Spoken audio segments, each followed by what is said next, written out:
Just voice it.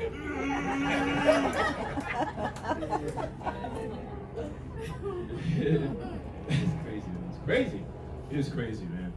One thing I also noticed about dating, which is great, I was married for a while, beautiful lady, I'm very blessed. But once we divorced, started going out there, and I was always trying to get the cutie pies. And it finally hit me that the way you attract beautiful people or great job opportunities, you have to work on yourself.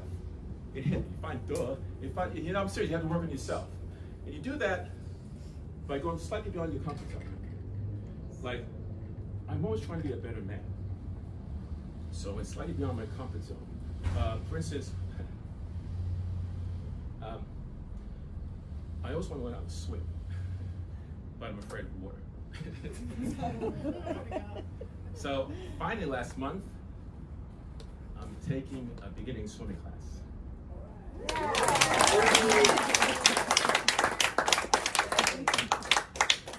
Online.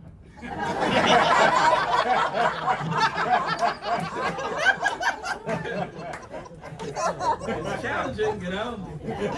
Last week I almost drowned. I was in my tub class, you know. Running the backstroke. I was hitting my head against the wasn't too many times. Was consciousness, you know. It's a great class, very supportive class. It's a powerful class, man. All these students in their respective tubs, you know, with the laptop and their respective toilets, swimming as one. Oh man, I love this country. It's great. It's great. Then also I'm trying to work on myself. I'm trying to go to the gym. I like gyms, but I get intimidated by buff men. Like that guy over there, right there. I'm serious. Those guys, like, I go to the gym, I just turn around, like, oh, okay.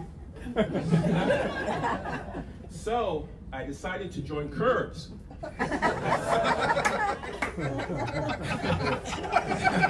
Great gym. You know, some of you laughing, but it's the first gym I felt comfortable crying at.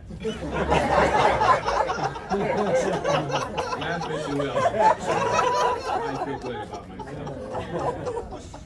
Mondays I work on my chest and my shoulders. Tuesdays I work on my inner feelings. And then I take the rest of the month off. Some people say that's not much of a workout, but that works out perfectly for me.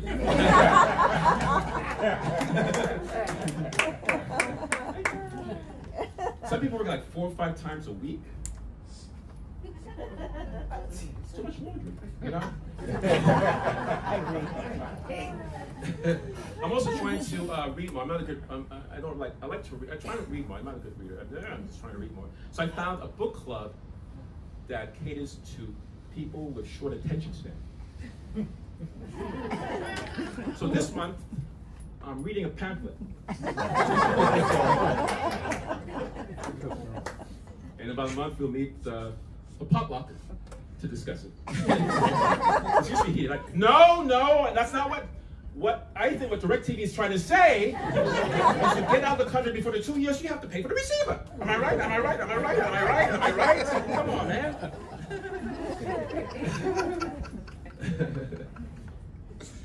I rather go to movies. Yeah, I'm not reading much. I love movies. There's not much movies out right now, right? Oh, you know what? I did see A Quiet Place Day 1. You guys seen that? It's a good movie. The first one came out years ago. It was great. Oh, it's great. It's called A Quiet Place. It's a movie where the whole world has to be very quiet, where they get killed, savagely killed by monsters. It's a great movie. I took my girlfriend to see that movie. She's always talking. She's always talking. Always. What's wrong with her? She's always talking. Always. She's like, she doesn't stop. Like. So I'm watching the movie thinking, if she was in that movie, they would have killed her before the ending of the opening credits. Always talking. A Quiet Place. That's a man's fantasy. A Quiet Place. That's a man's fantasy right there. But the ladies don't know that. That's a man's fantasy. A Quiet Place. I bet you a man wrote that movie. He's probably in his house, you know, he's trying to pay his mortgage, he's trying to get up a script. Oh. And here she comes away. Hey. And he just borrowed your phone and look, Pamela, she's seen Josh again. Twice, why is she doing that? He's like, oh, quiet, please.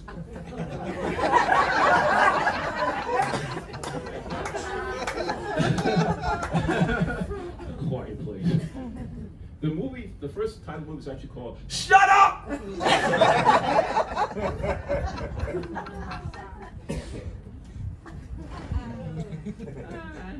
Okay. This is fun. Give yourselves a round of applause for coming out to live comedy.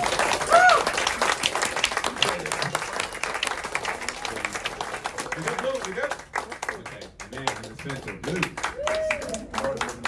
And that deep voice too. It's all good. It's all good. I love doing comedy. I performed a lot. I performed in Iceland. You guys ever been to Iceland? Ever been to Iceland here? No? It's a long plane flight. Went to Seattle, then flew all the way to Iceland. I was the only black person on the plane. And sometimes, when I'm the only black person around, I get a little paranoid. You know? I see things kind of not there. Like my civil rights.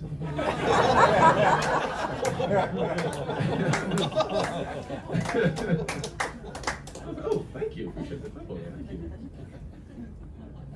And I performed in China. I went to China. It's unbelievable. I went to the Great Wall of China. It's phenomenal. It's unbelievable. I could not believe. I'm from Brooklyn. There's so many like handball places you can hit the handballs all over. You can see the end of it, you know? I went to the center of Beijing, Tiananmen Square, and had the protest. I'm like, hey, this is history, man. Then I went across the street to Forbidden City. And it's amazing because China has all these historical, mind-blowing places, but Chinese tourists were taking pictures of me. I'm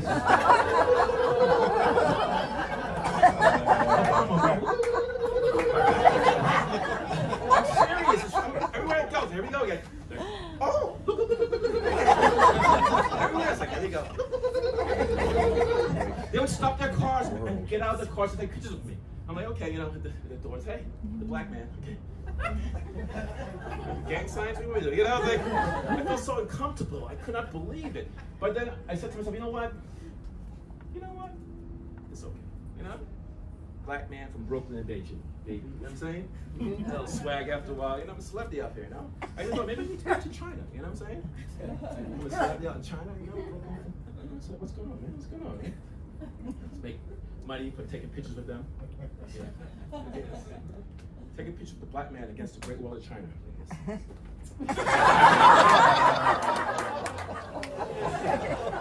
Oh, my people, good.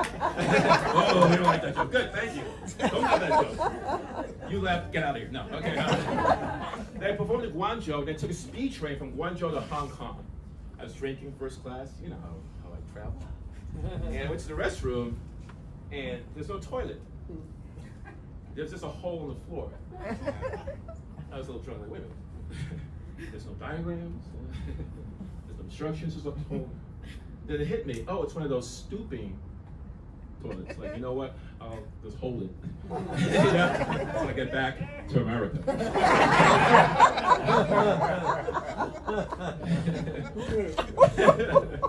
I love traveling because you learn a lot when you travel, you know? Like in Hanoi, from Hanoi, what I learned in Hanoi is that the red traffic light is only a suggestion. Get out there, there's so much traffic. They got those circles of like, they're like a circle of death, like motorcycles, mopeds. You try to put.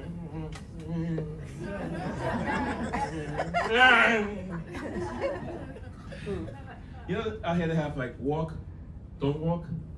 Out there they should have, don't try. It doesn't look good. You're not gonna make it. And you know, you ladies, when you travel, like when you go to work, you like put up the makeup and wherever you mirror. They do the same thing in Hanoi, except they're on the back of a moped. It's unbelievable, you know. And they're hot. They wear these nice little tight skirts. They're like, they're hot. They never smile. They're just hot. Like, tease. You never get any of these. Tease.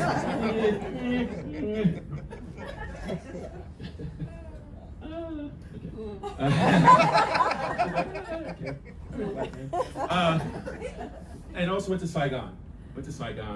When I travel, I like to buy things to put money back to the economy, you know? Like buy a souvenir. But in Saigon, it's weird. Most of the souvenirs are war-related. You know? Seriously.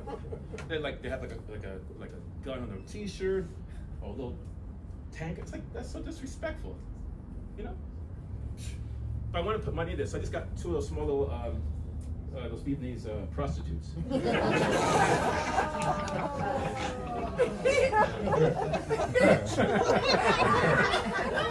them up in the overhead. Put them underneath the seat there. Yeah. Well, thank you. The judge, the Chinese judge gave me a 10 over there. I appreciate that immensely. Wow, it's hot out here. Hey, you guys have been really great. I gotta leave. I like that. Thank you. I appreciate that. I have a hotel room down the block. I gotta go. I got a swimming class in the morning. My name is Michael Ashton. God bless you. Thank you.